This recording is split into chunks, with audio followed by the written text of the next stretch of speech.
നിങ്ങൾ ആരെങ്കിലും സ്വർണ്ണ കട്ടി കണ്ടിട്ടുണ്ടോ ഗൈസ്? ഇതാണ് പഴയ സ്വർണ്ണം കേട്ടോ. ഇത് ഞങ്ങൾ ഇതാ ഒരുക്കം വെച്ച് വെക്കുകയാണ്.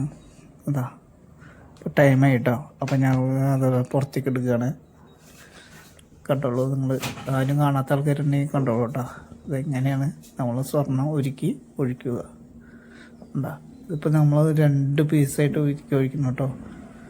ചിലപ്പോൾ ശ്രദ്ധിച്ചില്ലെങ്കിൽ ചിലപ്പോൾ നമ്മുടെ കയ്യിൽ നിന്ന് വിറയിലൊക്കെ വന്നതിന് പുറത്തേക്ക് ചാടും. അപ്പോൾ നമ്മുടെ സ്വർണ്ണമൊക്കെ നഷ്ടപ്പെടും.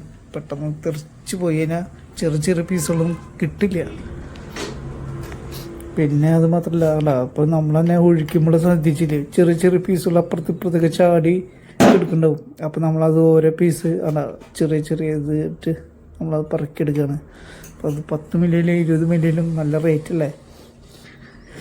പണ്ടത്തെ പോലെ അല്ലല്ലോ, ഇപ്പോൾ ഭയങ്കര റേറ്റല്ല സ്വർണ്ണത്തിന്. 10 മില്ലിക്ക് പോലും ഇപ്പോൾ നല്ല റേറ്റാണ്. അപ്പോൾ നമ്മളത് പറക്കിയെടുത്ത് എടുക്കുകയാണ് ഗൈസ്. കണ്ടില്ലേ, നമ്മളതിൻ്റെ ഉള്ളിൽ കുറച്ച് ഓയിൽ ഇട്ടിട്ടുണ്ട്. കാണാം, കത്തണുണ്ട് അതിൻ്റെ ഉള്ളിൽ.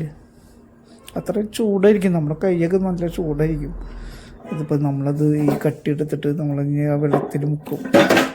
ഉണ്ടാ ഇനി അത് ചൂടാറിയിട്ടോ. അപ്പം ഞാൻ ആ കട്ടെടുത്ത് പുറത്തേക്ക് വെച്ചു കേട്ടോ. ചൂടാറിയപ്പോൾ നമ്മൾ കയ്യിൽ പിടിച്ചിരുന്നു. അടാ ഭാഗ്യമാണല്ലേ ഇങ്ങനെയൊക്കെ കൈ പിടിച്ചിരിക്കുക എന്ന് പറഞ്ഞാൽ.